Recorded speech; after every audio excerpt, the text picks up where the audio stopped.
The city rose like polished glass. Each building reflected another lie. I arrived early, always early. Control was my armor, precision my language. Argent data systems looked sterile, perfect, almost holy. Inside, everything hummed with quiet calculation.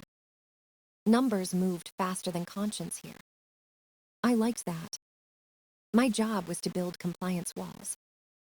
Firewalls that knew more about truth than people did. They called me the architect. I called myself the janitor of corruption. Every line of code was a confession waiting to happen. I believed in clean systems. Not because they saved money. Because they couldn't be manipulated by love or fear. That made them purer than any human promise. The CEO liked numbers that smiled on slides. He hated anything that slowed his growth curve. I watched him every week, preaching speed like salvation. His wife stood beside him, quiet, expensive, unreadable. People clapped. No one noticed her eyes, scanning the room like a scanner. I noticed everything. I learned that silence was a strategy, not weakness. At night, I stayed late to run audits. Empty floors, white light, no witnesses. That's when I found the first crack. A new vendor, registered as Blue Haven Logistics.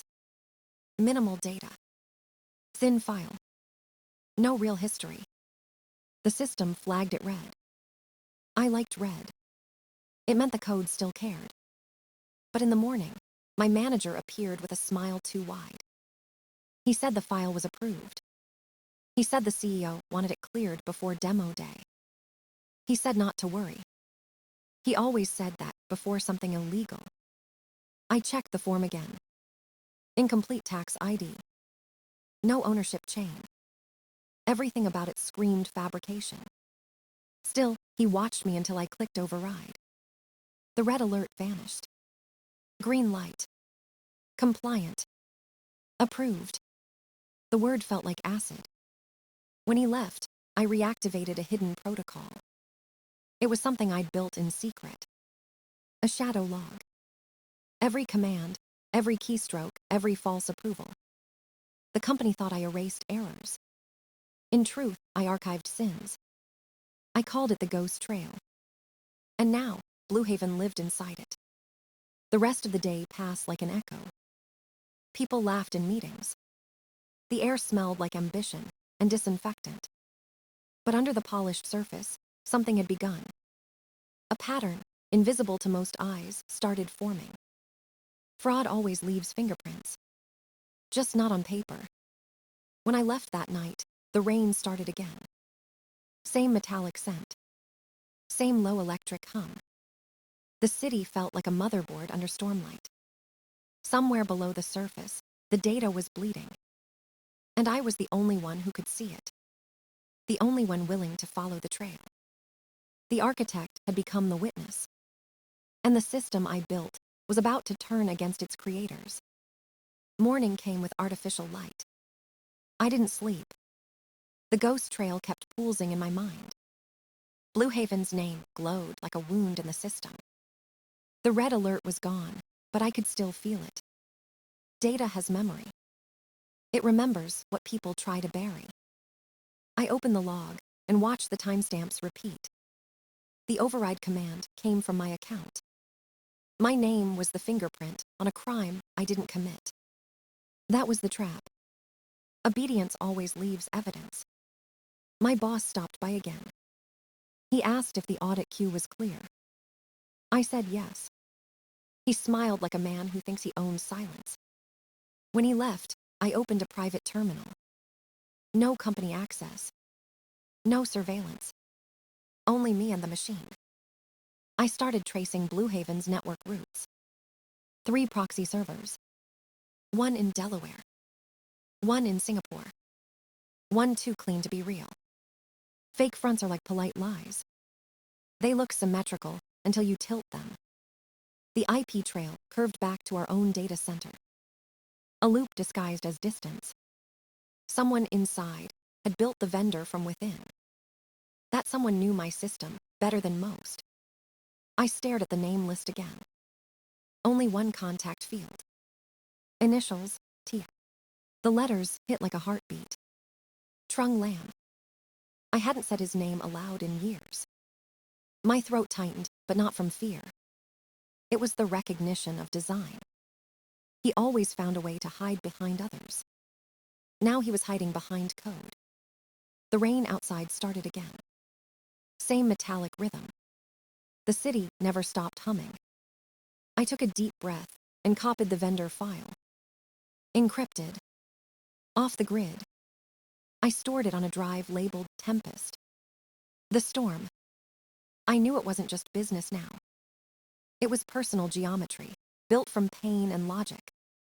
He had taken my past and fed it into a corporate shell. Used my system, my company, my name. The signature on the tax form was mine. Not a forgery to fool strangers, but to erase me. It was his kind of cruelty. Precise. Almost elegant. I leaned back and watched the code scroll. Every transaction. Every ghost entry. Each one a whisper from the machine. The system was talking, and I was listening. The numbers told a story. Payments aligned with internal milestones. Quarterly transfers. Predictable timing. Someone was bleeding the company in rhythm. A theft so neat it looked like accounting. That's the beauty of fraud. It hides inside success. I sent myself one final encrypted message. Only 3 words. Follow the pattern. Then I shut everything down. The room went black. The hum of the servers faded. Outside, thunder cracked through the steel skyline. I didn't flinch. Some storms don't warn you before they start. This one had been waiting for years. The letter waited on the counter. I had read it 10 times already. Each time it felt heavier, more deliberate. It wasn't an accident. Nothing in my life ever was. The return address matched a law firm I didn't know. Inside were contracts, bank slips, signatures. All clean, all forged. The signature was mine. The handwriting close enough to fool software. The account belonged to Blue Haven Logistics. The owner listed as Trung Lam. My social security number tied to his filings. He hadn't just stolen from the company. He had stolen my identity years before. Every document was a confession in disguise. The company's money, his hands, my name. It was a perfect loop of exploitation. I felt no panic, only calculation. I began scanning every page. High resolution, no compression. Evidence ages, but data doesn't. I labeled each file with a timestamp. Then I mirrored the drive 3 times. One for me. One for insurance. One to burn later. I built folders like fortresses. Each password another layer of distance between him and me. In the silence, my breath sounded mechanical.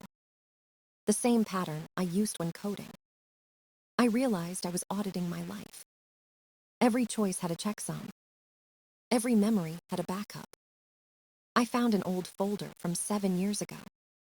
Inside was a tax form he had filled using my details. The first theft. The original infection. He had embedded himself in my history like malware. And now his ghost was feeding on my company. The pattern was almost poetic. He believed chaos was power. I believed structure could turn it into a weapon. I laid out all the evidence on the floor. White sheets, black ink, cold truth. Each page looked like a piece of architecture. Each page was a step in his undoing. I was done being collateral damage. I was going to design his downfall like a system update. Clean, irreversible, elegant. At 3 a.m, I opened a secure channel. No names. No traceable metadata. I uploaded a ghost copy to an encrypted node. The machine would keep it alive if I disappeared. I watched the progress bar crawl forward. Each percent a pulse. When it reached 100, I exhaled. Revenge wasn't fire. It was architecture. The slow alignment of facts until gravity collapses. By dawn, the evidence was sealed, triple verified, immutable. I packed it into a black folder labeled Archive 1. In the corner, I wrote a small note in blue ink. Not yet. Justice requires timing. The city outside was still asleep. Rain shimmered against the glass like static. I closed the blinds. The sound softened to a whisper. The system inside me was awake now. And this time, it would not forgive. I opened ThreadMap and fed it every log, every approval, every meeting invite I could pull from our systems. The graph unfolded like a city map, nodes blinking where people met and money moved. Blue Haven sat on the edge, a pale node with thin lines that led inward toward operations. I dragged the view deeper, setting the analyzer to show second and third degree connections without mercy. A faint, dotted line appeared and then thickened, linking Blue Haven to High Nom with time-stamped approvals. I expanded the node and watched email headers, calendar attachments, and approval hashes line up like coordinates. Then the line arced farther up the map and landed on a name that tightened my chest, Lanvi. Her presence was supposed to be ornamental, a spouse at events, not a ledger entry in a vendor file. I pivoted to public registries and paid for a subscription search that unlocked deeper corporate filings. The SEC and Delaware PDFs arrived in my inbox, like legal fossils waiting to be brushed clean. I scanned Schedule B and found a holding company listed as a major stakeholder in Blue Haven. Silver North Holdings owned 40%, a clear and heavy slice of the vendor's equity. The beneficial ownership table showed a nested ownership percentage attributed to Lanvi. She wasn't on Blue Haven's board, but paper trails don't need a title to matter deeply.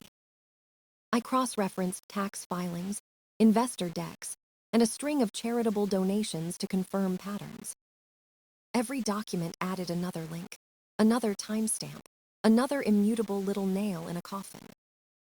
High Nom's override command, time-stamped exactly when an accounting batch cleared a structured payment. Those payments split across several accounts, one of which traced back to a P.O. box in Cinder Bay. The P.O. box belonged to Trung Lam, the man who had been a ghost in my childhood records. The map now had a backbone, Blue Haven to High Nom to Silver North to Lanvi, with Trung as the conduit. I exported the graph into a clean visual report and annotated each edge with the corresponding proof file. Then I prepared 2 packets, Packet A for the auditors, Packet B for the controlled reveal, evidence sealed. I printed 3 time-stamped copies on the marketing floor's secure color printer and time-stamped them.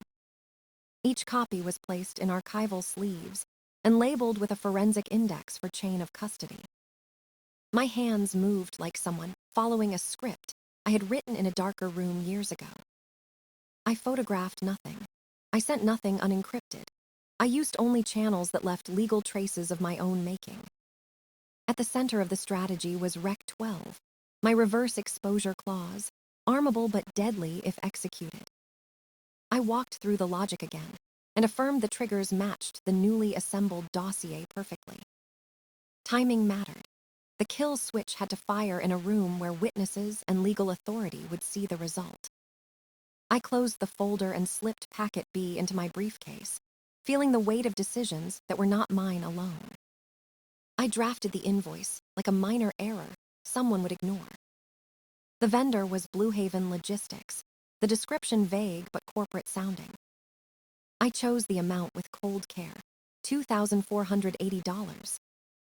Small enough to slip through review without extra signatures, not negligible enough to be ignored. Before saving the PDF, I embedded a hidden marker inside the metadata, a hex string only my tools would spot. It was invisible to standard viewers, but unique, a soft fingerprint I controlled. I uploaded the invoice through a sandboxed admin terminal that masked my activity. The submission looked routine to anyone watching the surface interfaces. I watched the logs through my shadow console, a privilege only I had quietly maintained. The approval came faster than I expected, 6 minutes after upload. Hai Nam clicked approve without opening the file, trusting the name and the momentum. The system queued the payment for the next account's payable cycle in a single clean entry. I traced the transaction in real time through the payment processor hooks I had written for myself. The payment left the custodial account as one transmission and then split in transit. One portion, $1,500, flowed into Blue Haven's listed bank account. The remaining $980 routed to a secondary account I had not seen before. That account's name was Lamb Custodial LLC, registered to a P.O. box in Cinder Bay. The P.O. box belonged to Trung Lam, the man whose name haunted my old files. This was the laundering pattern I had suspected, a simple split to hide the siphon. The tracer I planted in the metadata lit up at the split, following my invoice like a glow stick. It confirmed the flow and proved the handoff, exactly the fresh crime I needed. I exported the transaction trail into a secure report and locked it behind multiple encryptions. Then I moved to ARM Rec 12, my reverse exposure clause, without executing it yet.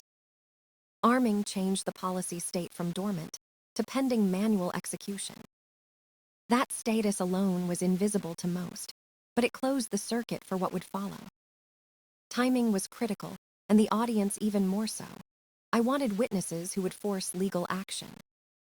I prepared Packet A with dry system logs, timestamps, and auditor-ready evidence for pre-read. Packet B held the volatile proofs, the misdelivered letter, forged signatures, and bank statements. I printed 3 copies of each packet on the secure marketing floor printer to create legal time stamps. Each copy passed through the mailroom stamp and emerged dated and immutable for chain of custody. I placed 2 packets in a fireproof briefcase and carried the third to my locked desk drawer. On top of the drawer, I left a tiny sticky note in my neat script. Proof survives noise. I set the meeting time to be deliberately jarring, 9:04 a.m., when the demo energy would peak. I invited the external audit committee members and attached Packet A as a password-protected pre-read. The zip file was encrypted and named in neutral corporate language to avoid suspicion. I rehearsed the sequence in my head, like an engineer running a final systems test. Everything depended on the approval of a small invoice and the predictable arrogance of the conspirators. Outside, rain began to fall in thick sheets that dragged the city lights into smeared gold. I slipped my briefcase into place and walked the floors with the calm of someone who has finished a build.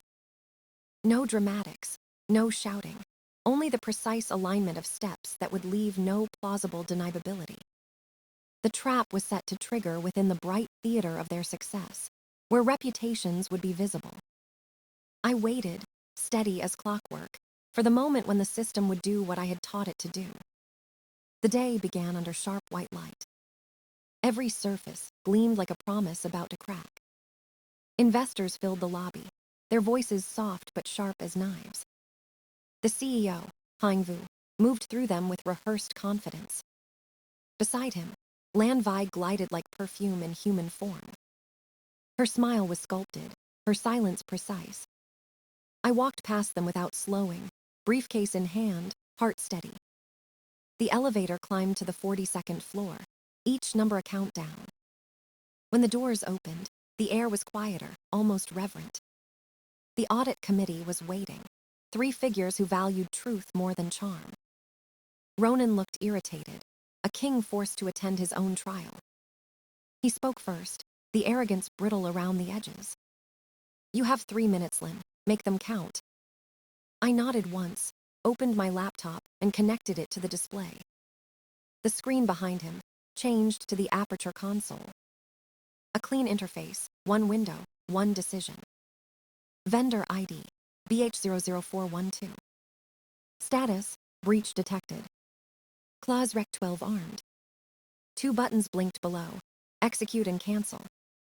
He frowned, leaning forward as if proximity could grant understanding. "What kind of stunt is this?" he snapped. I ignored the question. The room held its breath. My cursor hovered above execute. The judge among them gave the smallest nod. I clicked. The sound was soft, but final.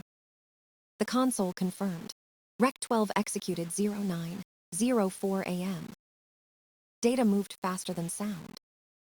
3 encrypted packets fired into the world. The first to the custodial bank. The second to the insurance carrier. The third to the inboxes of every auditor in this room.